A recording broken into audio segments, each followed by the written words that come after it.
अस्सलामुअलैकुम नाजरीन, Hadika Urdu novels and stories channel में आपको खुश आमदीद कहते हैं। अगर रोजाना आप नई नई कहानियां या नावल देखना चाहते हैं तो हमारे channel Hadika Urdu novel and stories को सब्सक्राइब करें। तू जो जिंदगी हो मेरी, किस्त नंबर 10।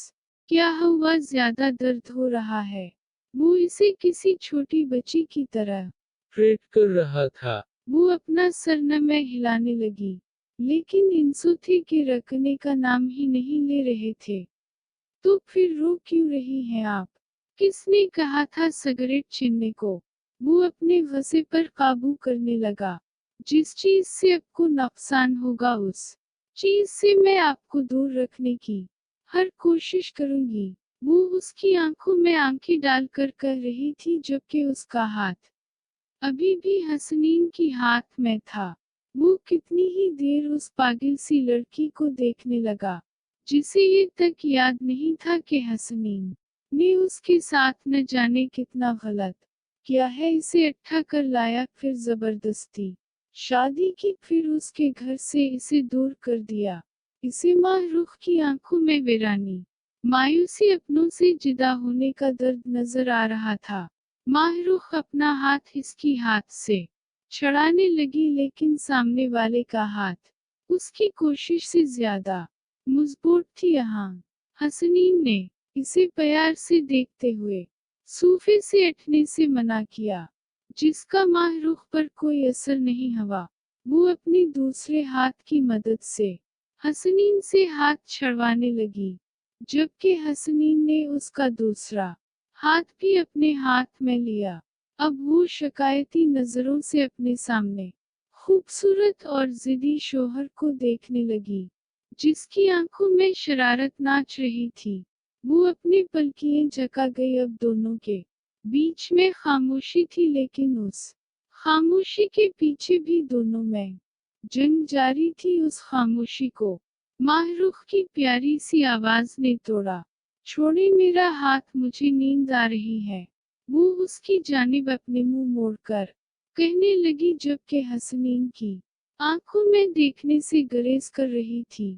अगर ये हाथ न छोड़ो तो उसके एक सवाल में माहरूख को बहुत कुछ महसूस हुआ था, मोहब्बत, जुनून, जिद और भी न जाने क्या किया, लेकिन वो खुद को किसी खुशफहमी में मुबतला नहीं करना चाहती थी।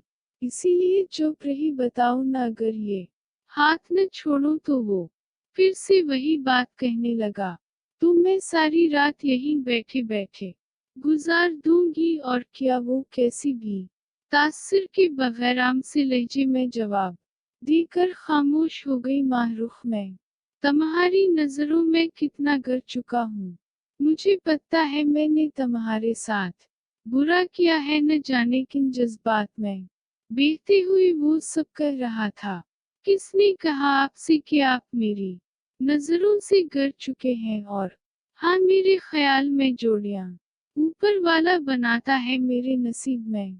उन्होंने आपको लिखा था, फिर चाहे जिस तरीके से आप मुझसे शादी करते, ये एक दिन होना था। ये कहते हुए इसे अजीब सा दर्द महसूस हुआ माहरूख की आवाज में।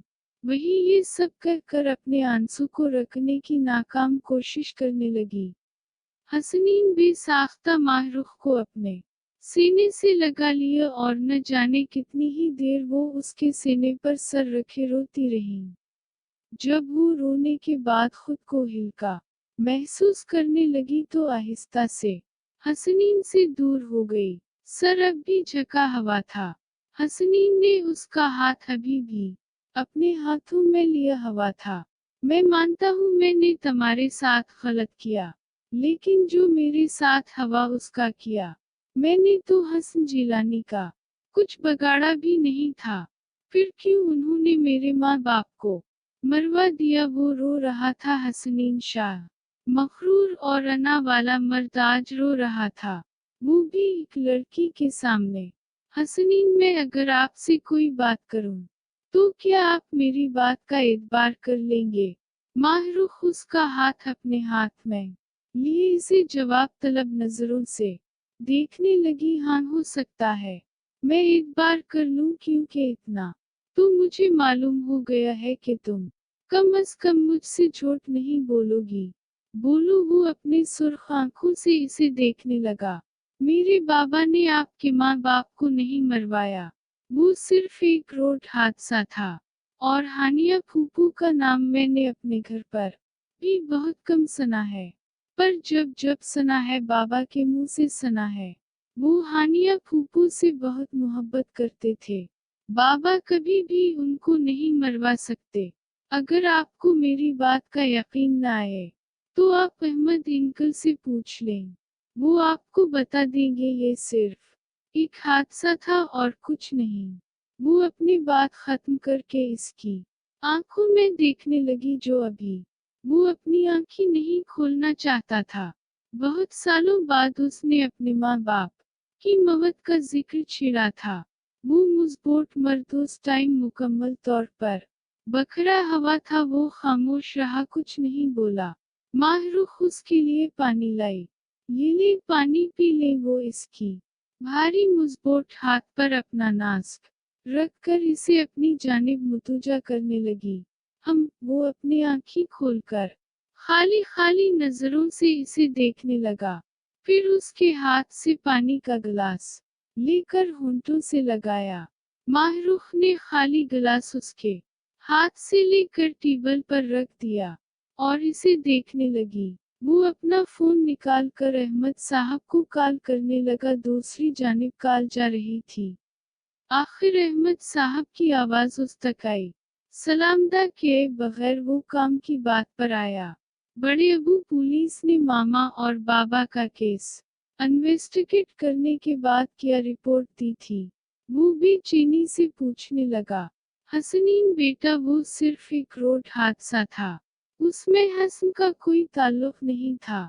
मैं जब वापस आया था तो तुम्हें बताने की कोशिश की थी, लेकिन तुम मेरी सुनने को तैयार नहीं थे। अहमद साहब ने अफसोस से कहा। वो खुदा हाफिज कहकर जल्दी से मोबाइल फोन बंद किया और सर हाथों में गिराए बैठ गया। माहरुख इसे देखने लगी। हसनीन। माहरुख ने उसके शाने पर हाथ रखा।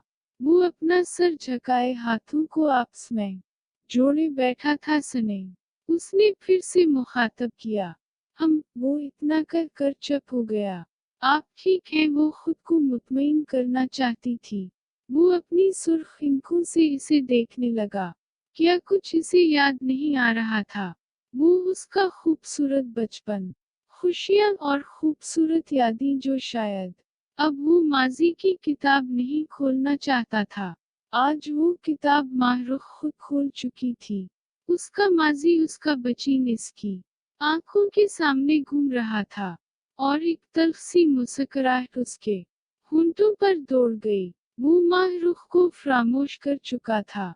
वाइट शर्ट जिसके बाजू फोल्ड किए हुए थे, ब्लैक पैंट में वो एक खूबसूरत मर्द। उस टाइम माहरुख को टूटा हवा महसूस हो रहा था। वो बखरा हवा लग रहा था। वो उस बिखरे हुए इंसान को मोहब्बत देकर समेटना चाहती थी, जो उसका मुहर्रम था, जो इसके दुख सुख का साथी था। वो बहुत पहले ही अपने सामने बैठे अपने मगरूर और जिद्दी शोहर को मुआफ कर चुकी थी। ये ले पानी पी ले, बहुत रो लिए, अब आप सो जाए। वो उस पर पहली बार हक जिता रही थी। हसनीन किस तकलीफ से गुजर रहा था, ये वही जानता था, लेकिन माहरुख का उससे उस तरह से बात करना बहुत अच्छा लग रहा था। उसने गिलास के साथ साथ उसका हाथ पकड़कर अपने साथ बैठाया और फिर उसके सामने घुटनों के बिल जमीन पर बैठा। माहरुख का मुंह खल गया। वो हैरान, वो परेशान तासरात लिए इसे देख रही थी। आप ये क्या कर रहे हैं? ऊपर बैठ जाए, नीचे क्यों बैठे हैं? वो इसे आंखें दिखाने लगी।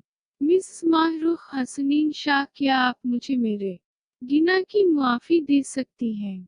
मैं मानता हूँ मेरा गिना इतना छोटा नहीं जिसे आप इतनी आसानी से मुआफ कर दें, लेकिन अगर हो सके तो एक बार सच्चे दिल से मुझे मुआफ कर दें। मैं आपको बहुत से खुशियाँ दूंगा, कभी आपको दुख या तकलीफ नहीं दूंगा, मैं आपसे प्रॉमिस करता हूँ। वो आंखों में प्यार लिए माहरूख को देख रहा था। माहरूख ने अपने रब का शुक्र किया दिल में, फिर हसनीन का हाथ पकड़कर इसे अपने बराबर बैठाया। मैंने आपको सच्चे दिल से मुआफ कर दिया, मुझे कोई गिला नहीं आपसे। आप गलत फाहमी का शिकार थे, लेकिन अगर कोई भी मर्द कोई भी कदम से पहले एक बार सोच लें वो क्या करने जा रहा है, तो इसे कभी भी किसी लड़की के सामने शर्मिंदा होने की जरूरत नहीं पड़ेगी। अपने अपने दुख का इंतकाम एक लड़की से लिए जिसका दूर दूर तक कोई कसूर नहीं था, लेकिन फिर भी वो अब की सजा के बेनत चढ़ी। मैं ये नहीं कहती कि मैं पूरी तरह से खुश हूँ या नहीं, लेकिन मेरी तरफ से आपको कभी भी शिकायत का मौका नहीं मिलेगा। वो किसी और ही दुनिया में खोई हुई ये सब कहे जा रही थी। जब उसकी बात मुकम्मल हुई तो उसने अपनी आंखें खोली, जिनमें बहुत से आंसू रुके हुए थे, जो कि हसनीन ने इसे पानी दिया और इसके आंसू साफ किए। मैं मानता हूँ मर्द अपने अना और बदले की आग में किसी लड़की की इज्जत, मान और भरोसा जो उसके घर वालों को उस लड़की पर होता है, वो एक सेकंड में सब कुछ खत्म कर चला जाता है। मैंने गिना किया है और मैं अपने किए पर शर्मिंदा हूँ, और अब मैं कोशिश करूँगा कि मेरा बेटा कभी भी मेरे जैसा न बने। मेरी औलाद अपने माँ पर जाए खली दिल की माल दर गुजर करने वाली और सबको मुआफ करने वाली, न कि मेरी तरह बदले की मैं किसी की जिंदगी तबाह कर देने वाली। वो मजबूत और सच्चे दिल से खुद से अहद कर रहा था। माहरूख की आंखें अपने हाथों पर थी। वो इसे अपने हिसार में लेकर इसके माथे पर अपनी मोहब्बत की पहली निशानी छोड़ी और फिर इसे देखने लगा। अच्छा अब उठे, मुझे भी नींद आ रही है, वो शरारत और मोहब्बत से पर अंदाज में कहने लगा। माहरूख हटकर बेड की तरफ चली। हसनीन भी लाइट ऑफ करके सोने लगा। अगली सुबह माहरूख ने उठकर अपनी नई और सुनहरी सुबह का आगाज नमाज से किया। वो हसनीन को कब से जगा रही थी, लेकिन वो उठने का नाम ही नहीं ले रहा था। माहरूख ने ठंडा पानी गिलास में भरा और आहिस्ता से चलती हुई उससे कुछ फासले पर खड़ी हुई, और फिर भी चारे हसनीन का वही हाल हवा जो किसी भी मासूम और मजलूम शोहर का होता है। ठंडा ठार पानी इसे किसी सैलाब से कम नहीं लगा। वो अपने भीगे कपड़े देख रहा था और फिर जल्दी से उठकर माहरूख पर लपकने की कोशिश की, लेकिन वो उस मौके के कार्रवाई से आगाह थी, इसलिए भागकर बाथरूम में घुस गई। हसनीन माहरूख के पीछे पीछे चला गया। माहरूख, मैं कह रहा हूँ, दरवाजा खोल दे, मुझे ठंड लग रही है यार। वो गुस्से में चलाकर कहने लगा, मैं नहीं निकलूंगी, आप मुझ पर जवाबी कार्रवाई करेंगे, मुझे पता है।